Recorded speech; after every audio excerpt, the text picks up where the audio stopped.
congratulations to Drake for being the artist of the decade and receiving the award from Billboard. Um, I mean, at this point, is how close is he becoming? How close is he to becoming the GOAT if he's not already? Like for real, for real. Oh man, I think I think the nigga might be already there, man. The argument is there. I didn't realize the accolades this guy had until Billboard did what they did. I'm like, man, that's wow. Elton, Elvis, and Michael, he surpassed them. And you're telling me there's no argument still? Come on, man. We could talk about it. I'm not saying you guys specifically, but for any listener, if you disagree, yeah, we could talk about it. Your ass gonna get the dial tone if you call though. The debate is becoming more clear by the day. It's Drake and Jay-Z as far as like we're talking about the greatest of all time is. But I mean, like I think that's really all to be said. That this is making this more of a debate between them. He's definitely distancing himself from other rappers. He's put himself in his own stratosphere years ago, I think. And I think this is probably just the icing on the cake, the cherry that's on top that we've all been waiting for. This man went to celebrate this award and by renting out of a whole football stadium with CBL or certified CLB just to have dinner with his friends to celebrate. Like at this point, he's been known this. I think a lot of people have known like there's no other artist from over the past 10 years that has literally started the decade off in 2010 and ended the decade off in 2019, 2020, and still being the pretty much one of the highest selling artists, most accolades. It's hard to. I'm a whole fan, so let me just say that. So I'm always going to say Jay-Z is the GOAT. Like there could be a 1A and 1B, and Jay's always 1A.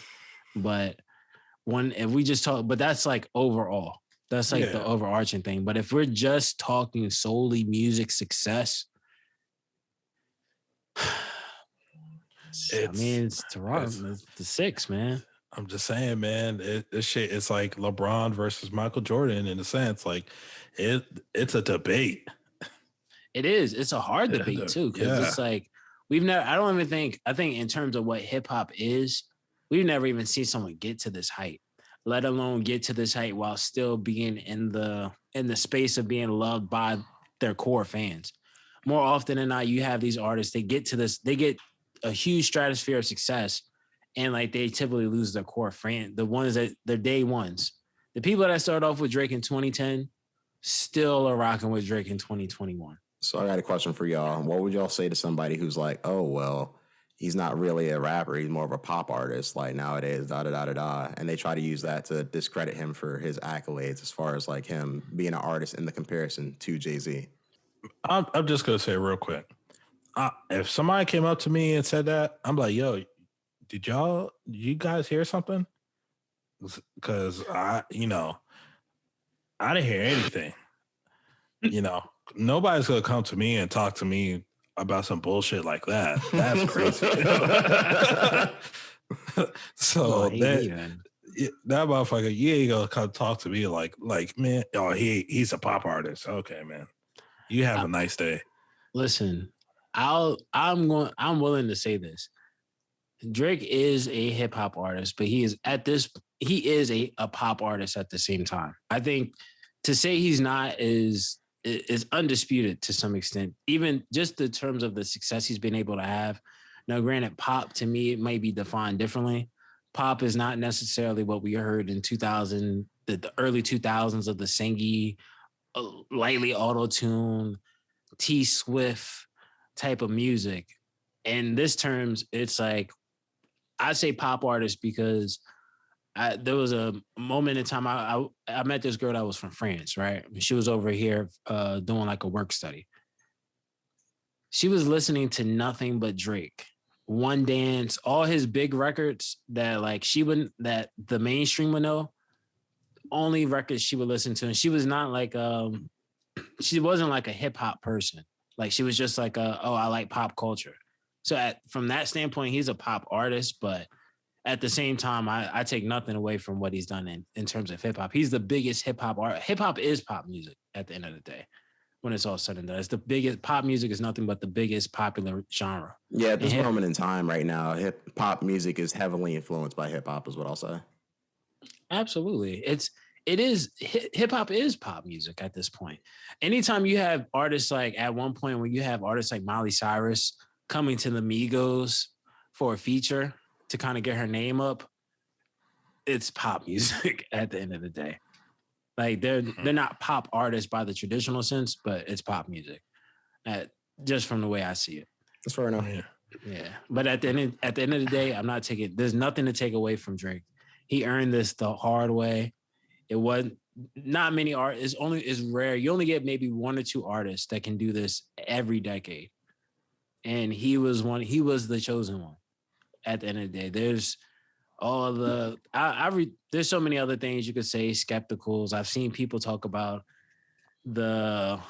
all the nonsense that was surrounded by him throughout his career. But hey, haters gonna hate, but Drake is still gonna be number one. So he's the guy. Yeah. I got a question then, like, because we've never seen an artist last this long. Like Jay-Z had a huge run, but we've never seen someone have a run like Drake before. Jay-Z wasn't able to have a 10-year career with no down moment, only elevating, getting himself higher with every release of an album for 10 years straight. Jay-Z wasn't able to perform this. So how long do you think it takes until Drake starts to taper off? This motherfucker, I'm gonna be real. He got another strong 5 years, you know. I think he has another strong 5. If he does another 10, greatest rapper of all time. If he does another 10. But I think he got another 5 in him. Certified Lover Boy, you know that's gonna cover about 2, maybe 3 years. Yeah. So, and then he got another project after that. You already know he's gonna do something. So I think he got another strong 5 years, man, in him. I'll give you 2. Oh God. And I feel like when you have somebody of his magnitude, he's never gonna fall off, man. He's up there like the Michael Jacksons of the world and shit like that, where like he's gonna be forever loved. You know what I mean? He'll come out with music and motherfuckers gonna go crazy for it. Will he ever be the face of rap music as what he is right now? Maybe not, right? Because there's always going to be a new artist that's going to take that spot, right? Right. You know, referencing back to wrestling. Look at Hulk Hogan, right? Hulk Hogan was the guy in the 80s. In the 90s, went to Stone Cold and The Rock. Then it went to Johnson and blah, blah, blah, blah. That's what I'm saying. Like, there's always going to be somebody there to be in that top spot. So I just don't know if Drake's run is going to end now. I just think like at least for another 5 years, then we could probably revisit the question. I think he has another 2 to 3 years in him, or I should say 3 to 5 years, like for sure. Especially, you know, saying what you're saying. As far as another 10, I mean, like it's possible only because we haven't seen an artist like Drake, you know. So it's like we could see. I personally don't think it'll happen. I think it's more likely that like maybe towards the middle of this decade, we kind of just things just evolve, you know what I mean? So like, I'm not sure if he'll just carry on for that long. Not to say that he hasn't been doing it for a long time. Just 20 years being the number one dude is just a long time. It just is. But you know what I mean? We would have to see that. Yeah, I mean, you guys both have good points. I think there's somewhere in that benchmark of for me, I'm more in that benchmark of like the 3-year mark, because him making it to 10 years is like unbelievable. But at the same time, if he was to make it 10 years, I definitely would agree with Lau where it would be undeniable that he is the greatest, not even of rap music. He would just be the greatest artist of all time. Cause it's at that moment, that's like moving at like a Michael Jackson level, like of just like the king. He would just be considered like, he would be in the echelon of the Michael Jacksons, the Princes, that artist that, granted, Drake has had that fandom before, but it would just be like, yo, he would have to be so isolated where he can't even walk outside at that point. Yeah. So But I can see 3 years. I think I think Certified Lover Boy is going to be the album that either makes or breaks or it gives a hint to where he'll be in the next couple of years. Yeah. Because it depends on the success of it. It depends on the success of the album. It depends on the reception of the album. So, because at the end of the day, someone like Drake, every time he puts out music, it's always there's a lot of pressure. I'll just leave it at that. There's a lot of pressure behind every release because he's so big. But I see it like this. He's lived long enough to still be the hero. So until that day comes, it's OVO XO, man.